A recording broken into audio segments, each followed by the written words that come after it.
استكمالا للحلقة اللي فاتت هنشوف بقى ونتابع مين الناس يعني اللي شهدت في الموضوع ده. أول واحدة فيهم مفيدة شيحة في موضوع بوسي شلبي ومحمود عبد العزيز، وقالت كلمة حق وما يهمنيش مين يزعل مني. لما رحت عزا الفنان محمود عبد العزيز ورحت في بيته وقابلنا زوجته الإعلامية بوسي شلبي، وكان في وجود ولاده الاتنين، وكانت قاعدة في منزله في زايد، وكل الأقارب كانوا هناك وكلهم كانوا بيتعاملوا معاها كزوجة المرحوم. وشهادة حق لازم تتقال مع احترام للقانون، ولكن ده حصل والله على ما اقول شهيد. طبعا هو الموضوع ملوش علاقه بالقانون اساسا، لان يعني الكلام اللي بيتقال ده حاجه، والاوراق المعروضه على امام المحكمه يعني ده كان موضوع تاني. وبوسي شلبي قالت ان لسه الموضوع في اجراءات تقاضي، واسره محمود عبد العزيز وولاده يعني قالوا لا ده الموضوع كده قضائيا انتهى للاخر. واللي ما عرفش الموضوع قضائيا ده كان عباره عن ايه، كان عباره عن دعوى ثبوت زواج. والدعوة دي يعني بيقولوا انها خدت رفض في اول درجة، وفي الاستئناف تم تأييد حكم اول درجة، وبعدين في الالتماس برضو اترفض، عملوا التماس بإعادة النظر. بترد هنا هدى رمزي وبتقول الفنانة طبعا يعني في ناس قالوا معتزلة، وهي قالت لا انا مش معتزلة، انا مستنية دور يعني يكون مناسب.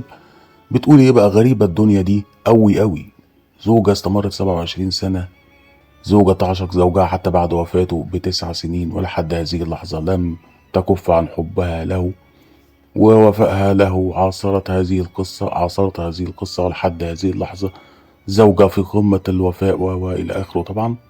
وبتقول إنها زوجة محبة لمحمود عبد العزيز، وكل من افترى على هذا الرجل وزوجته بوسي سوف ينال ما لم يتخيله من عقاب من العدل الحكم القوي المنتقم الجبار.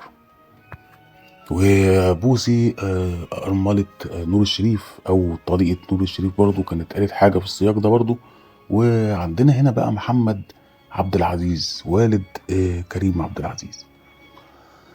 ومحمد عبد العزيز طبعا مخرج كبير جدا، ويعني عمل أفلام كتير قوي من بطولة محمود عبد العزيز. وبيقول كنت قريبا جدا وصديقا حميما للمغفور له الفنان الصديق محمود عبد العزيز، شتاء في القاهرة وصيفا في الإسكندرية والساحل الشمالي، وامتدت صداقتنا وزمالتنا وجمعتنا أفلام عديدة اشتركنا في تقديمها سويا قبل زواجه من الإعلامية الصديقة بوسي شلبي وبعدها.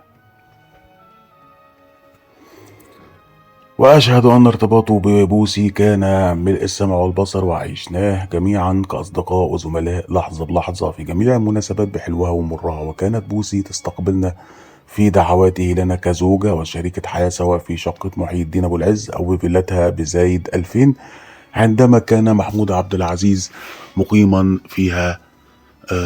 تمام إلى آخره طبعا، أو في كابينة بوسي أو في هاسين دبي في الصيف، والتي كان محمود مقيما فيها أيضا. وتوسطت بوسي لي للاستعانة بمحمد محمود عبد العزيز وكريم محمود عبد العزيز في إعطائهم الفرصة للتمثيل في بعض مسلسلاتي بمباركة وموافقة محمود عبد العزيز. تمام. لم نلاحظ أو نرصد لثانية واحدة أن بوسي لم تكن زوجة لمحمود أو طليقة له، بل حدث خلاف بينهما، وتحدثت مع محمود وعنفته وطلبت بعدم السماع الوشايات وإنصاع محمود لرأيي، واستجاب لمصالحة زوجته بشهادة المنتج الصديق محمد فوزي اللي هو زوج وفاء عامر بالمناسبة. هذه شهادتي للحق، والتي أكدتها تواجد بوسي ليلا ونهارا في رعاية محمود عبد العزيز. وهنا قال شهادته. عندنا إلهام شاهين طبعا، وكل الناس عارفة إن إلهام شاهين بتجمعها يعني قرابة ببوسي شلبي. بتقول إيه بقى إلهام شاهين، عيب يا محمد، عيب يا كريم أنت ومحمد، محمود عبد العزيز لا يعرف الحرام وما يستاهلش منكم كده. محمود كان بيخاف ربنا وبيدعي بالدموع. كنا بنعمل عمرة وحج مع بعض، وبوسي كانت بتنام في سرير واحد مع محمود. مفيش مديرة أعمال بتنام مع الفنان في سرير واحد، ده كلام فارغ. لما مات محمود كل أغراض بوسي الشخصية كانت في منزله.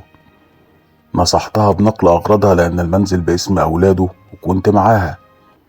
تمن قطعة الأرض اللي عليها النزاع لا يساوي تشويه سمعة والدكم المحترم. محمود كاتب كل أملاكه لمحمد وكريم قبل الوفاة، وكان عامل لهم توكيل رسمي.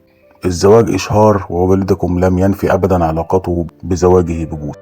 غادة رجب بقى بتدخل على الخط المطربة، ويحزنني جدا ما يدور من أقاويل تخص نجم كبير أسرى الحياة الفنية بتاريخ حافل بالأعمال التي أثرت فينا جميعا وشكلت وجدان أجيال بأكملها، وأخت وصديقة غالية جدا على قلبي وإعلامية من طراز فريد، وليها مواقف كتير جدا معايا كانت فيها نعمة الأخت والصديقة، وما يحدث لا يليق بالطرفين. وبتمنى يا بوسي إنك تعدي المحنة دي بسلام وتخرجي منها أفضل وأحسن وأقوى. لحد دلوقتي دي كل الآراء يعني اللي كانت بالنسبة لصف بوسي شلبي طبعا في المشكلة بتاعتها، وهتابع معاك كل جديد في الموضوع ده لحد ما نشوف آخره إيه. متنساش تشترك في القناة وتفعل الجرس وتدوس لايك لو الفيديو عجبك، وانتظرنا في الحلقات الجاية.